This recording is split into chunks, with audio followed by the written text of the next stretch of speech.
I have a lot of strong opinions about brand values, namely that a lot of us are doing them wrong. Many of the brand values you'll find on websites of service providers, something that you would find on a Pinterest board. Kindness, integrity, authenticity, but what do those actually mean? In this episode, I'm breaking down what brand values really are, how to define them in a way that feels aligned and actionable, and how they shape everything from your messaging to your client experience to the way that you grow your team. If you've ever struggled to figure out what your business truly stands for, this episode's for you.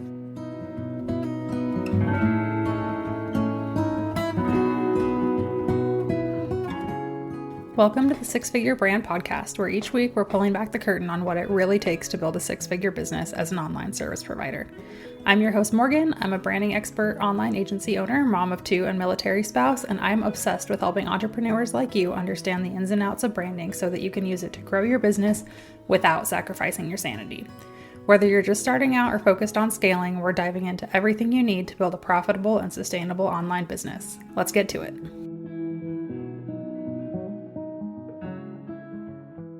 A lot of business owners choose their brand values based on what feels good, what sounds right, what they think they should be. And to be honest, I've been there too. But the longer that I've been in business, the more I've realized that brand values are not just a check in the box or an annoying branding exercise that you have to get through. They really are the backbone of your entire client experience, your internal operations, your team, your messaging, your marketing, literally all of it.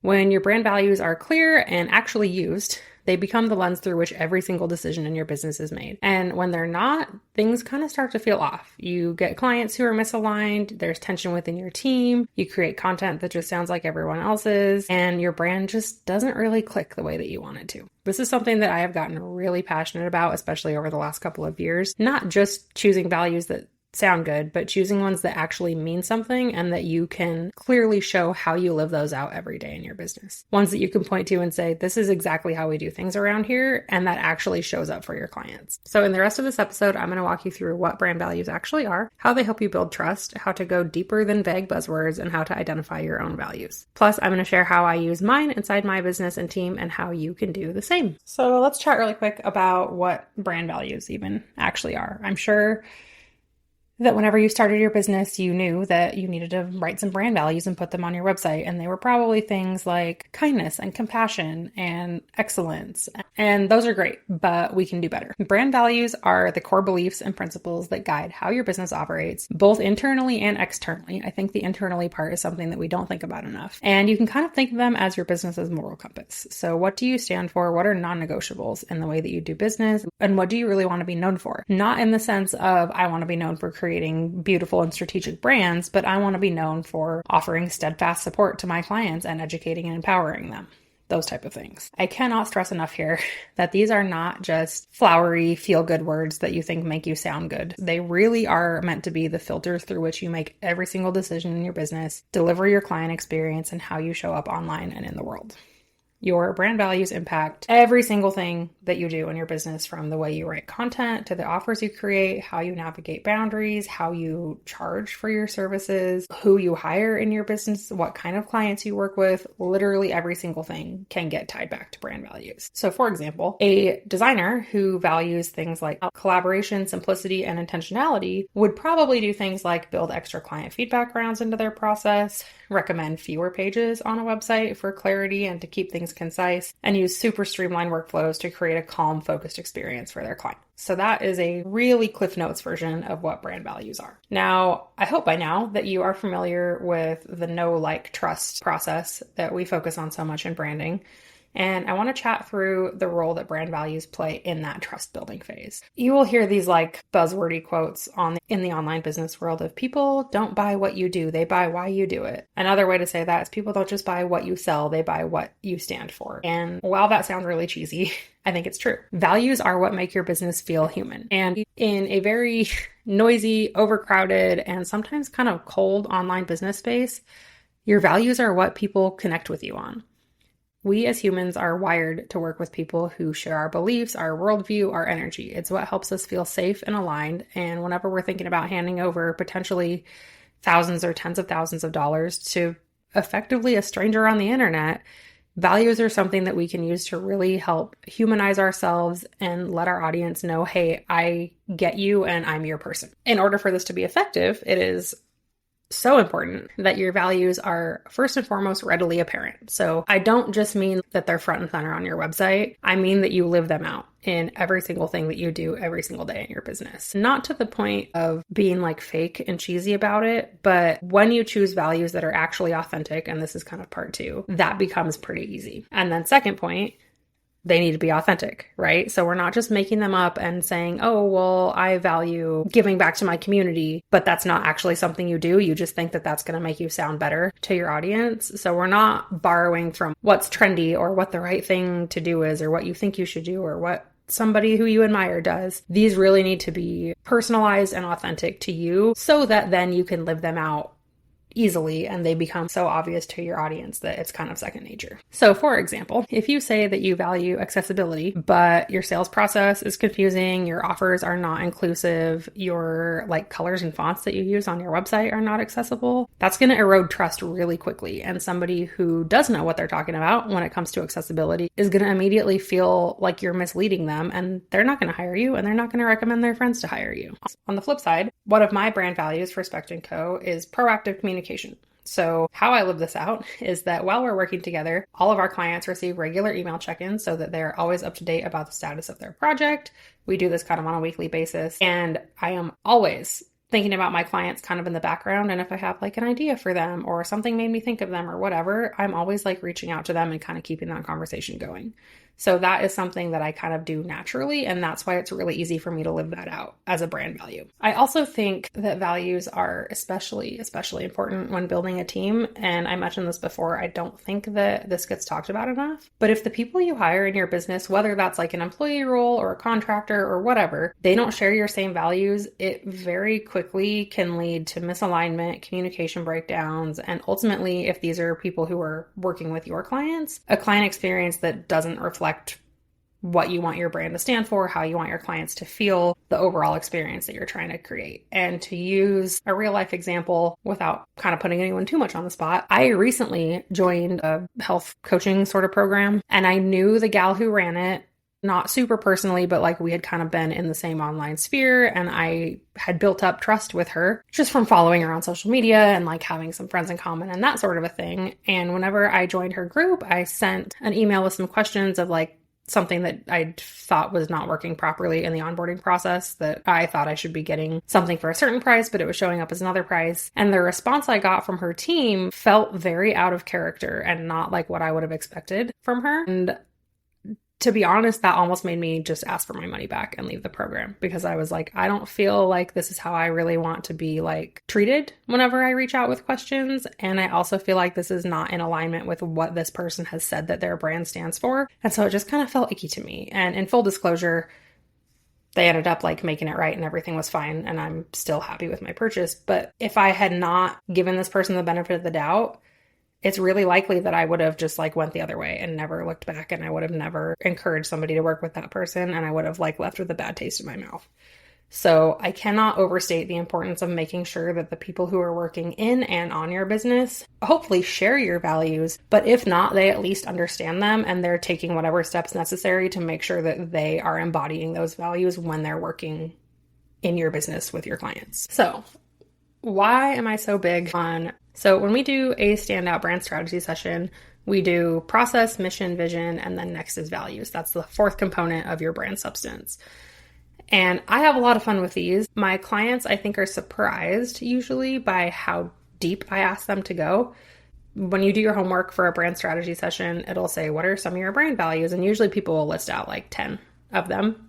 And they think that's kind of the end. And they're surprised to find out that no, that's just the beginning. So then I typically will go through that list and kind of edit it down to maybe the top like 3 to 5. And then we really flush those out and get very granular about them. And here's why. It is very common to see business owners who value things like kindness and authenticity and creativity and being of service. And all of those are great things to value. But what do they even actually mean in a tangible sense? The problem with 1, keeping things super surface level, and 2, choosing these like flowery, buzzwordy values is that they're super vague and generic and they don't help people actually understand what to expect from you. I am a strong advocate for having values that actually reflect how you embody those traits and what it looks like in action. So if we're going to stick with kindness and creativity, which I would encourage you to get more creative with both of those, but just for argument's sake, rather than just saying we value kindness, you could say we value kindness and we showcase that by speaking directly, but with empathy, even when giving critical feedback. Or for creativity, rather than just saying we value creativity. Because honestly, in the back of my mind, I'm thinking, well, you're a creative business. I sure hope that you value creativity. Tell me what that means for you. So something like we challenge norms and explore new solutions, not just what's trending. I shared one of my brand values a few minutes ago, which was proactive communication. I want to walk you through the other three as kind of a good example of this. Number one is authentic connection. Again, this could sound really cheesy and like surface level, but here's what I mean by authentic connection.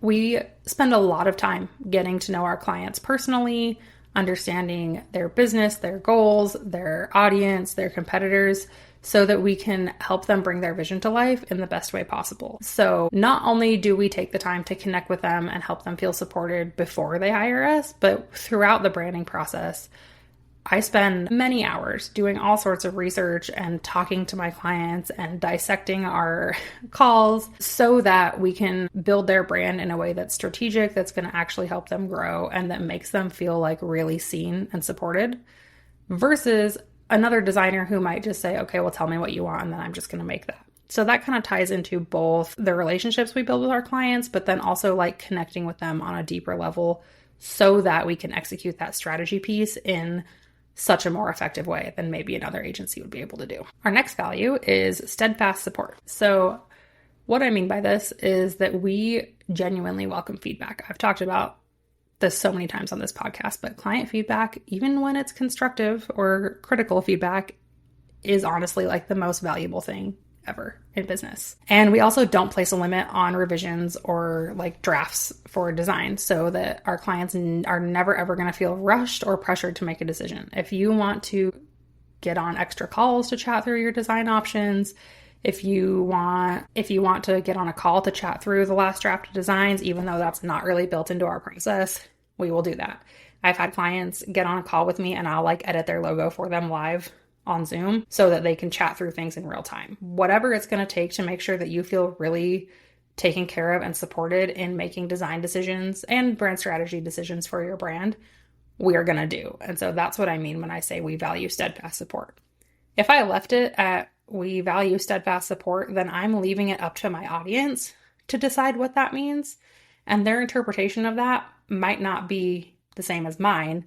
And that's going to lead to a disconnect when they actually start working with me. And then our third brand value, fourth actually, but since we already covered proactive communication, is education and empowerment. And again, empowerment is so buzzwordy. But what I mean here is that I make sure that all of our clients get the tools and training that they need to really feel confident using their new brand and website. And I do that through having a really thorough brand wrap-up call and sitting on Zoom with them for as long as I need to, answering all their questions.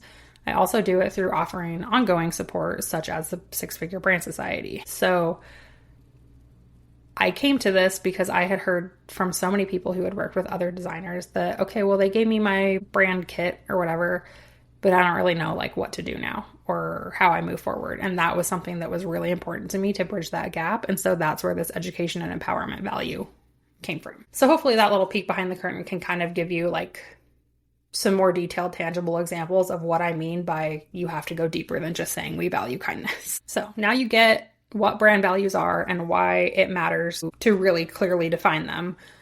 But how do you actually identify what they are? So you don't have to just like make them up or pull them out of thin air. I would not recommend that. But here are some questions to ask yourself.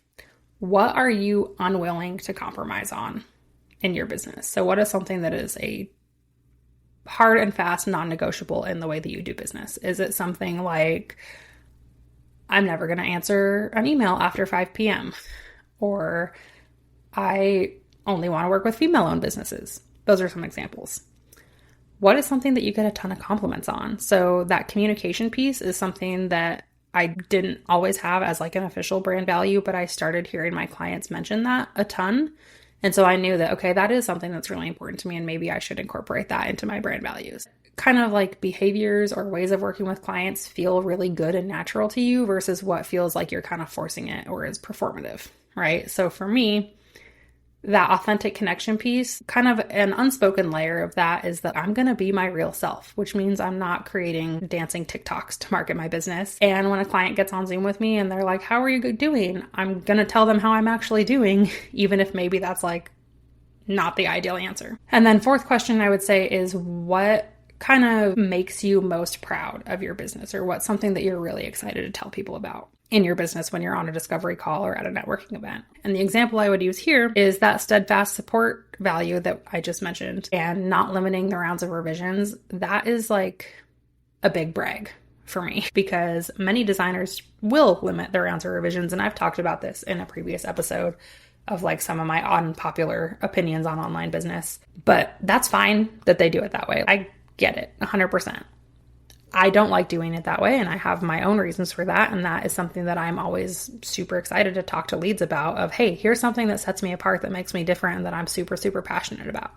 So asking yourself what things really light you up to talk with potential clients about, and that might kind of point you in the right direction. You can also do things like just taking some time to reflect on kind of your best and worst client experiences, reviewing client testimonials and feedback. I cannot stress enough how helpful that is. And thinking about what are the things that you really want to be known for, not in the sense of the service you provide, but in the way that you do business. And also, shameless plug, if you purchase the Stand Out Brand Foundations workbook, it does include a little bonus of a full brand values bank with a pretty comprehensive list of brand values to kind of get your wheels turning. The idea here is not necessarily for you to just copy and paste from the list, but it is to give you some ideas of what some brand values could be beyond kindness, creativity, authenticity, those type of things. There will be a link for that in the show notes. It's $29, and it walks you step by step through the exact process that I use to help my clients with brand strategy, including defining their brand values. So once you've defined your values and you know what they are and you've really fleshed them out in kind of the ways that I've outlined here, what do you actually do with them,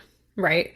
I think a lot of times with values in particular, we just like put them in a drawer and never look at them again, or we put them on a page on our website that doesn't really ever see the light of day, and that's kind of the last we think about it. But I really want you to look at your brand values as tools that you use to run your business.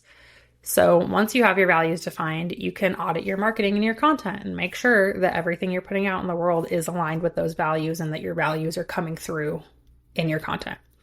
You can figure out ways to weave them into your onboarding and offboarding experience. And you can also use them as kind of a gut check of who you collaborate with, what offers you take, what clients you work with. So for example, turning down an offer for a podcast interview because now that you know what your values are, you realize your values maybe don't align with the host's values, and that's perfectly okay. You might edit your client process to reflect your brand values if there's something like simplicity, kind of like we talked about in an earlier example. If you say you value simplicity, but your onboarding process is like 85 steps, then that's an indication that something needs to change. And then third, maybe it looks like hiring a service provider in your business or a team member whose values are super clearly aligned with your own. Again, every time you're making a decision in your business, you should run it through the filter of, does this align with my values? So when that comes to, like I just mentioned, who you're hiring, the offers you're putting out, how you're pricing your services, how and where you're marketing yourself, all of those things, it doesn't need to be like a whole thing, right? But just ask yourself like, hey, does this make sense and align with my values? If not, then maybe you need to look a little deeper and think harder about that decision. And if yes, then it's an easy yes. So I really want to reiterate here that brand values are not just a check in the box. I think we often view them that way because it's like hard and uncomfortable. And if you are not super familiar with brand strategy work, it just is difficult to do some of this sometimes. But taking the time and working through them super intentionally is going to make running your business feel so much better, because you're not going to feel like you're forcing anything or like things don't make sense or don't fit. Brand values really are the lens through which everything in your business should operate. So I would encourage you to just sit down and think about, what do I value in my business, and take it a step deeper than just the surface level, and try to define, okay, here are what my values are and here's how I live them out. And just keep that at the top of your mind as you're running your business for the next weeks or months. Don't forget to grab your copy of the Stand Out Brand Foundations workbook to get a little extra support in defining your brand values and the whole rest of your brand strategy. And shoot me a DM on Instagram and tell me what's one of your favorite brand values, or maybe something that you're kind of rethinking about your values after this episode.